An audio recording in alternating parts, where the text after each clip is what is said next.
Зардалдагы жашоо бул кабыл алуу. Мен үчүн бул кабыл алуу жөнүндө болду. Биз өрүктү эле изилдеп келгенбиз да. Башында биз ойлогонбуз, бул жөн гана самобытный тур болот деп. Барган сайын адеп түшүнүп келип атты да. Зардалы бул жөн эле туризм эмес экен. Зардалы бул этнография, зардалы бул тарых, адамдын табият менен болгон чыныгы байланышы. Бул жерде өсүп жаткан өрүк касеки деген сорт экен. Анын бутагы 600 жыл жашаган өрүк деп келишет. Бирок аксакалдар 1000 жылдан да ашкан өрүктү айтышат, сыйлашып өрүк ата деп аташат экен. Бүгүнкү күнгө чейин мөмөсүн берип, ошол өрүктөн барып жеп көрсөңөр болот да. Бирок биз көргөнүбүз жөн эле бак эмес. Өрүктүн артында турмушту, салтты, философияны, бул жердин күчүн, рухун көрдүк. Адамдардын жашоосун көрдүк. Алар бүгүн дагы ата бабалары жашагандай эле жашап жатышат. Тоо койнунда ар бир күнгө ыраазы болуп, табиятка ыйман менен мамиле кылышып, кандай болсо ошондой кабыл алып жашашат экен да. Бул жерде адамдар чынчыл болушат экен. Бири-бирине абдан ишенишет. Тоолордун арасында жашоо бул ар дайым табиятка жана тагдырга ийилип,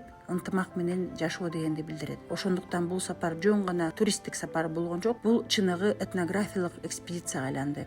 Өрүк бул символ. Ал эми Зардалы анын жүрөгү экенин түшүндүк. Биз барган күндүн тартып эле баарын сездик. Ар бир тамчы суудан, ар бир демден, ар бир көз караштан Зардалы сени кабыл алууга үйрөтөт экен. Жашоону, шартты, адамды, табиятты кандай болсо ошондой кабыл алып, чынчыл болууну үйрөтөт экен. Зардалы бул жерде жүрөк жаңырган жер. Бул сапар бизди да өзгөрттү. Өзүбүздү сынадык, кээде корктук, үркүп да калган учурлар болду. Бирок Зардалынын күчү сенден да күчтүү. Ошон үчүн Зардалы эстелик эмес, жашаган, дем алган, үйрөткөн айыл, ушундай бир касиеттүү жер экенин түшүндүк. Биз аны ушул бойдон сактап калганга, дүйнөгө таанытканга болгон аракетибизди жумшайбыз жана ынтымак группасынын кыздарына ушул аракетти ишке ашырганга жардам беребиз. Анткени Зардалыга баруу жөн эле эс алуу эмес. Зардалыга баруу бул түпкү теңириңе кайтуу.